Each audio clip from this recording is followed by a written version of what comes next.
Great to see you. How are you? Hey, Toronto, I was there. Yeah, oh, yes, I know. This whole show was shot here. I love it. Thank you for that. Pete, we only have a few minutes, and my God, you're always so passionate, so amazing at whatever you give us. This one just blew me away. And like I just said to Eric and Barry, you cannot tell this story enough.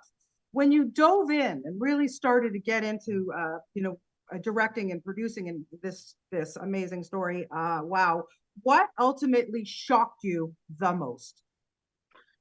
I think the the ways in which Purdue Pharma and the Sackler family were able to create this drug, which was essentially heroin in a Yeah. little pill form, and get it approved and cleared by the FDA, where they said it was believed to be not addictive.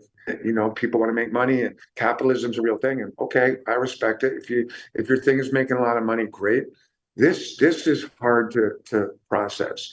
That this group of folk, the Sacklers, could be so okay Yeah.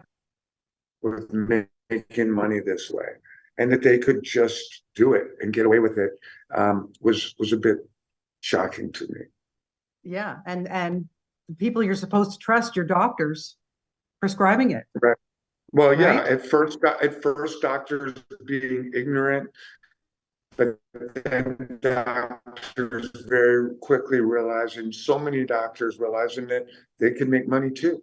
And pharmacists could make money. And people ask me kind of what's a lesson to be learned. And I said one of them is like the next time someone doctor tells you to put a pill in your mouth, ask yourself, really, what is this pill? Who made it? And how much money are they making?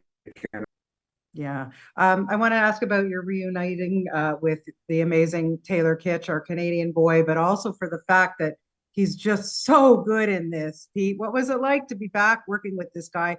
And man, did he ever blow it out of the water with this performance?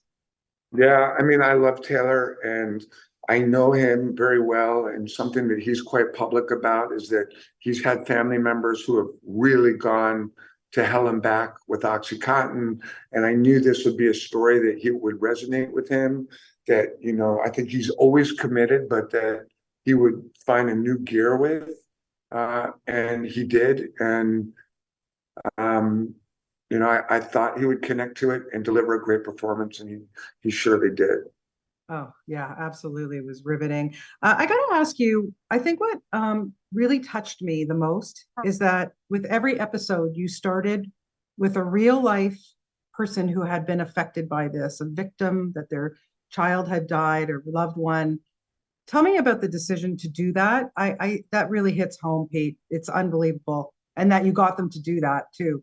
Yeah, Yes. yeah. So, we were told by legal that we had to have disclaimers up front saying that some of the facts have been, changed and fictionalized. And I'm like, well, okay, but then why don't we have parents read this and say, yes, some of what you're going to see is fiction, in large part because you can't get any real information on the Sacklers. What isn't fiction is that my child was killed by Oxycontin overdose. Yeah. Um, I thought that would be a very compelling way to sort of lock people into the reality of what they were about to see. And it was shocking to find out how many parents were in just the Los Angeles area, because that's where we cast our first net looking for parents. How many were there and how many wanted to talk? It is a true epidemic. Yeah. Yeah. Pete, thank you so much for this. Honest to God. I'm so sorry that it's so spotty, but thank you. And always love watching everything that you do. We go way back from Chicago Hope, my friend. Take care.